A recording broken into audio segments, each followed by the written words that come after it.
Good morning, everyone. December 4th, 2017. Sorry for the little technical difficulty that we have just incurred, but we are back. We are live, better than ever. Bob, what'd you do this weekend? How are you doing?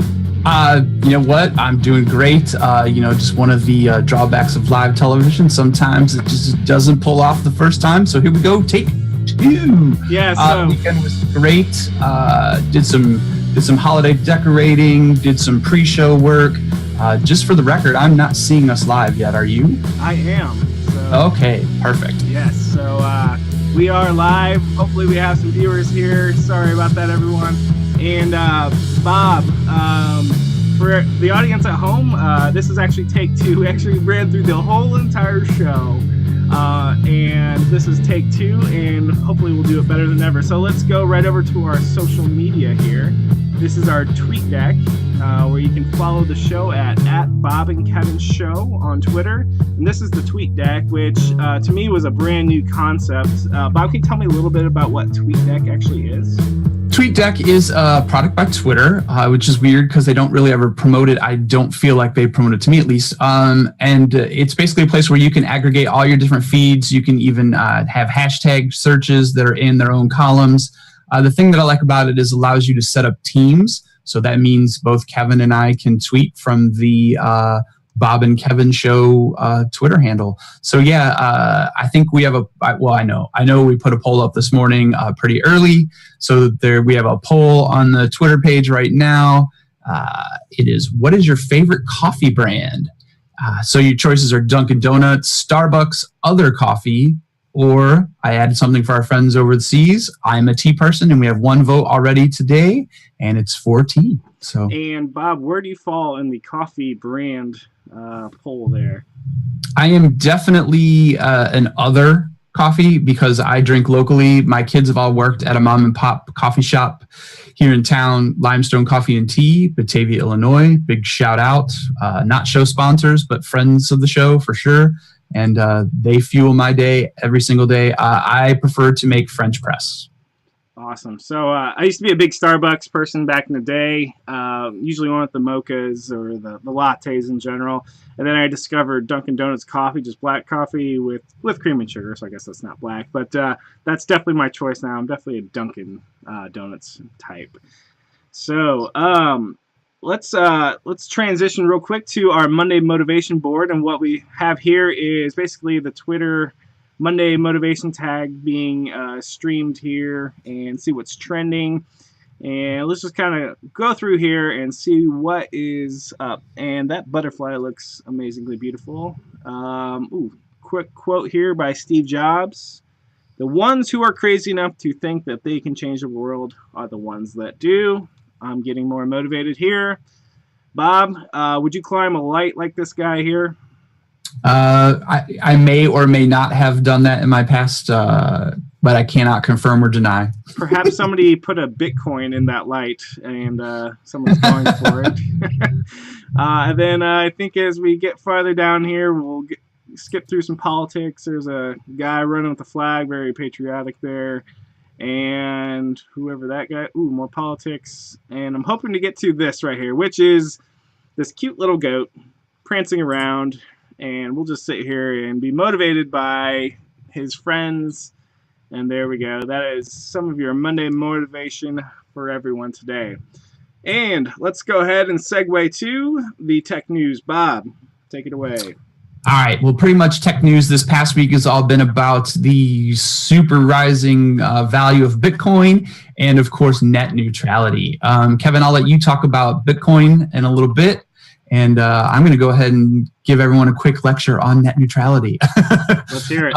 For anyone who is unaware, net neutrality is basically what the name implies. Everyone from a consumer standpoint gets equal access and equal speed given to whether they're looking at their Twitter feed or they're streaming video on Netflix, all that good stuff. Everyone has the same lane. Everyone gets the same amount of attention. And there's a reporting part of that the ISPs have to report on, abnormal packet loss, if there was throttling, why it was throttled. Basically, if you take away net neutrality, they are no longer obligated to report on those things. So then everybody now put on your tinfoil hats, because I'm going to talk about a little conspiracy theory that I believe that there's tons of throttling that is already going on, and they're just not telling us about it anyway. So this is something that we should all be aware of. I think they're voting on it December 14th. So if you have a legislative body that you can reach out to and express your concern or questions or belief on where we stand on net neutrality, I would encourage people to do that. Very good. And I don't know much about net neutrality, but it keeps showing up in my social media feeds and things like that. It sounds very restrictive. Even my domain providers, they asked me to take action, but I'm not sure what to do. Is there anything that people can do, Bob, that you're aware of? I think there's various petitions out there, but really, if you can contact your legislative representative and let them know where you stand on it, because they're all going to be voting on whether they're going to require this reporting and basically would abolish. So since we don't have very many ISPs throughout the nation, most people, are lucky if they have 2 to choose from in their locality. It could influence pricing, because they're basically creating a pay-to-play model for people who want bandwidth. So, all right, that from a streaming perspective, really. Thank you for the info, Bob. And now we're going to segue into the price of Bitcoin. Over the weekend, I think it had its ups and downs, and it's back into the $11,000 range. You can find the actual price in the crawl in the bottom of the screen. But before we do that, let's talk about Bitcoin Pizza. So this was a lead given to me by Taylor Smith, my coworker. And this is a Twitter account. The handle basically follows the story of a person who bought a pizza May the 22nd, 2010, for 10,000 Bitcoins. And what would those 10,000 Bitcoins be worth today? And for all those who were sad they didn't get into Bitcoin way back when, those 10,000 Bitcoins would be worth $114 million US. No big deal. Bob, have you bought any pizzas with Bitcoin? I have not, but that would be one yummy pizza, I'd imagine. Oh my gosh. If you're that person, yeah, 10,000 Bitcoins. Wow, it just sounds incredible. So wait, so does that mean that pizza place is in possession of those 10,000 Bitcoins? Then how does that work? You're right. Somebody had to get those Bitcoins, right? That's a great question. All right, the mystery, the plot has thickened. The mystery has deepened. We'll have to do some investigative journalism. Investigative reporting on that one. Yes. All right. Bob, do you have any more headlines that you were interested in covering today? Yeah, so some other tech headlines for those listening who use the Adobe products. Adobe has an artificial intelligence engine that they call Sensei, and they're constantly updating and building more functionality that Sensei is taking over. And one of the things that's in the news lately is that in the Photoshop realm, Adobe Sensei is making it possible to select characters, subjects, not characters, people that are in photos just via one click. So apparently you can go to the feature is called Select Subject, and you go from the main select and mask workspace. You just click anywhere on the image and it automatically highlights people, creates masks of them. Now, of course, hair, fuzz, things like that, you're going to have to go in and refine those, but it really shortens the time it takes to isolate people in the images. So artificial intelligence, not just Skynet, robots taking over the world kind of thing, actually productivity enhancements as well. So Bob, let me ask you some deep questions about artificial intelligence. Is artificial intelligence, does it have to be a sentient being that's technology based, or am I just going too sci-fi on you? I don't think that I don't think Adobe Sensei is going to be able to build anything that would take its artificial intelligence and encapsulate it in some way, shape, or form. If it did, it just would be something that walked around and touched you on the street and said, I highlighted you. All right. You're a blonde. You're a brunette. Like, it's just going to be able to identify. There's not really much it can do. So I think AI comes in many shapes, sizes, and forms. And the stuff that's inside of software that makes software smarter, faster, better, I think that AI is okay. All right, Bob, do you know what time it is? Oh, is it that time? It's that time. And for those who are just now enjoying our show for the first time, we do what's called quiz time. It's where Bob, well, actually, I'll let you explain it. So we're going to alternate this week from week. In week one, Kevin actually quizzed me on some Star Wars trivia.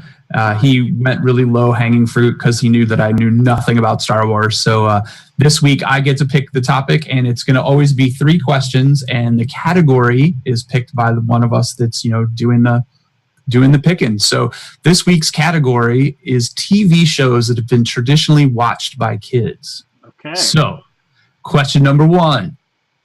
This show features a live streaming video show, very similar to this one, except with much younger participants. And they reference tech products with a fruit name, but it's not an apple. They have the Pear phone and the Pear book. So this was probably in the, I think it was in the mid-2000s. Wow, live streaming in the mid-2000s? Yeah, they were very ahead of their time. Wow, I have no idea. So that show is the iCarly show. Okay. Still never heard of it. Yeah, so two on-screen personalities, and then they had a producer behind the scenes. We just don't have the producer behind the scenes. All right, question number 2. This show contained bizarre beings that could play video on their bellies. Videos on their bellies. And these bizarre beings were red, yellow, green, and purple. That's your hint. Gosh, this must have fell on the outside of my, yeah. Gosh, I'm sorry. Who? So this was in the early 2000s. It was the Teletubbies. See, that's the problem because, I was an 80s kid, maybe got some of the early 90s. I didn't have my own kids till early 2000s. Teletubbies was probably around, but kids probably weren't watching TV yet, so. All right. You ready for the third one? Yes. The third question is more of related to one of my guilty pleasure shows, TV shows that were traditionally watched by kids. I actually watched it as a young adult and adult. So this show had characters named Slater, Screech, and Mr. Belding. We're going to get this one. Saved by the Bell. Yes. Finally got one. All right. 1 for 3, not bad, because it was a very obscure category. I'll take it. So I'm now a little nervous for next week's quiz because I feel like I wasn't as kind as you were. That's okay. That was good stuff. Good stuff. And now, speaking of good stuff, we're going to segue into a shameless self-promotion for Bob with his podcast called My Friends Are Amazing. So the concept for the podcast is pretty straightforward.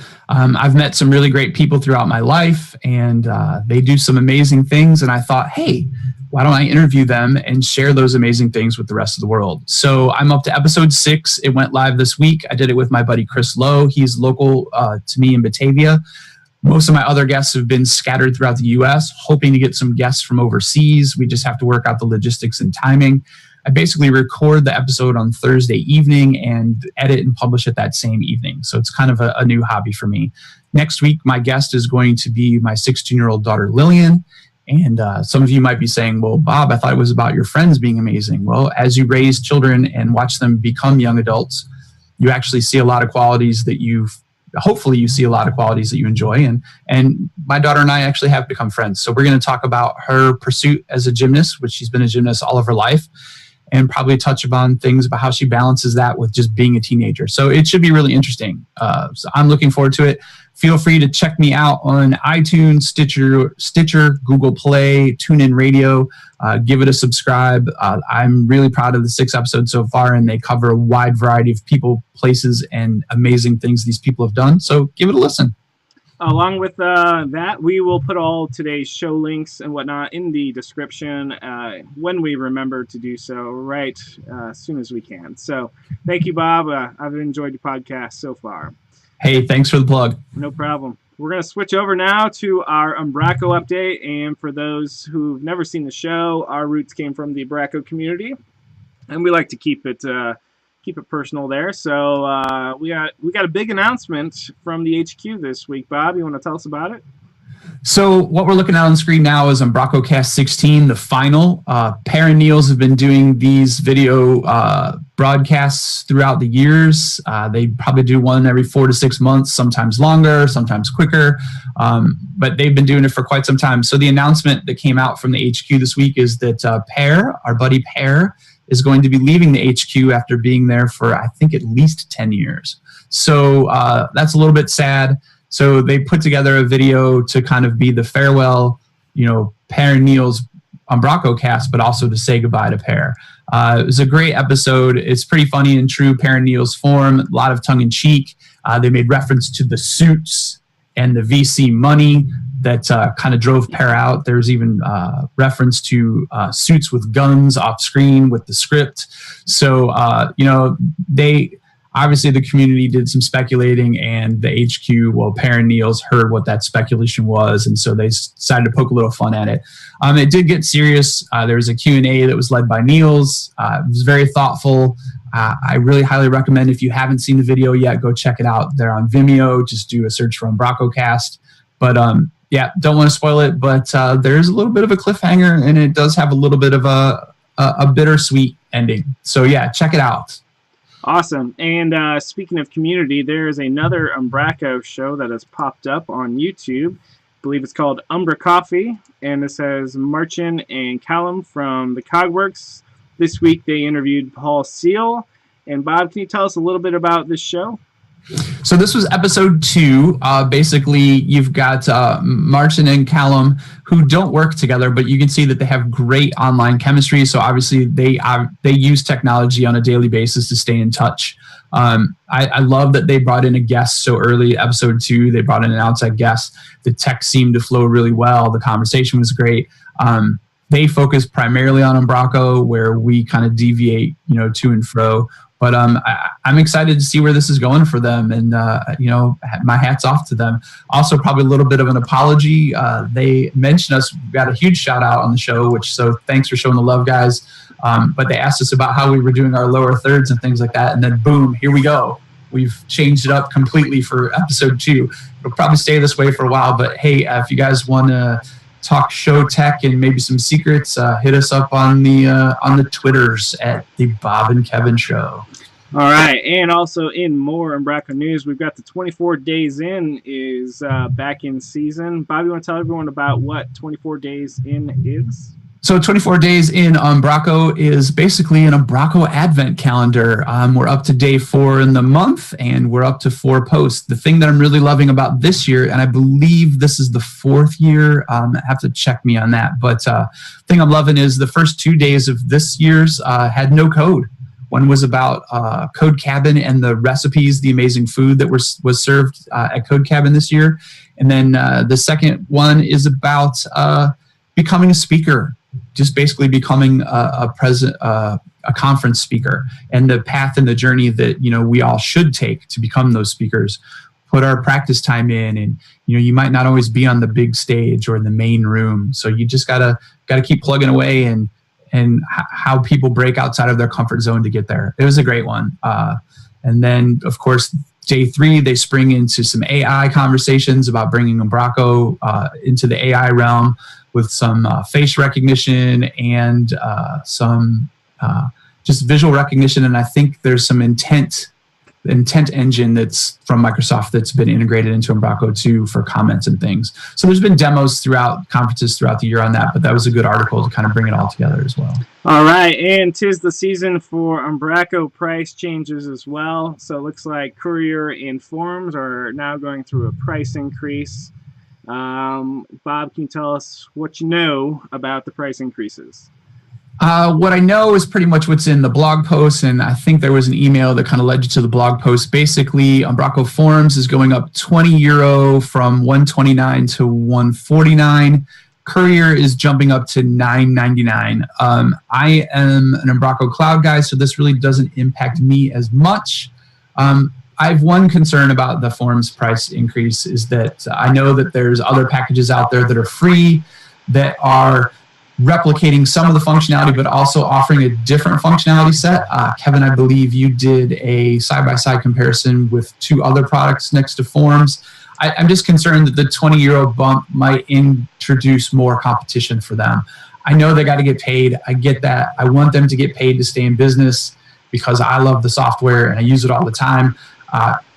Things like this are just delicate. When the price goes up, the price goes up. And especially a product like Courier, if $9.99 is the number, then that's what you got to pay. If you want to, unless you want to roll your own system to migrate stuff back and forth between environments.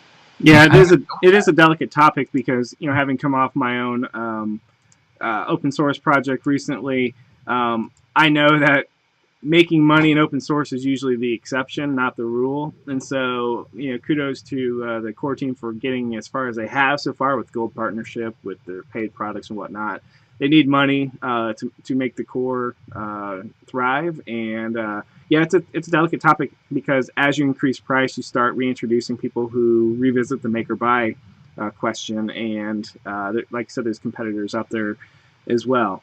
All right, moving on. So I think, Bob, you and I both received our Cyber Monday / Black Friday toys in the mail. So, Bob, do you have something you want to share with us? Yeah, so I couldn't pass up the deal on, you could get an Amazon, you can get Echo Dot and a TP-Link smart plug for like $35. So I couldn't pass that up.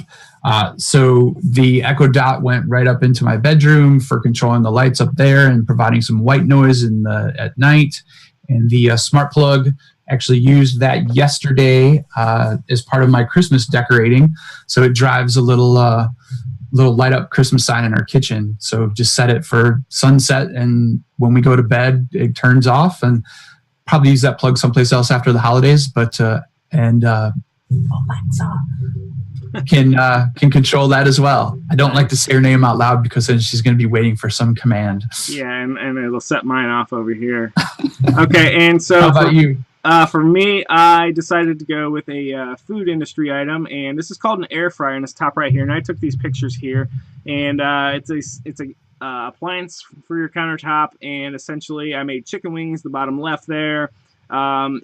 It doesn't use any external oil. What happens is it basically recirculates hot air, and it picks up some of the oil from the food itself, fries it naturally there, and the bottom right there I've added some cayenne peppers with butter and some vinegar and garlic powder. It was very good. My kids were clamoring for more and more and more. I could not keep up.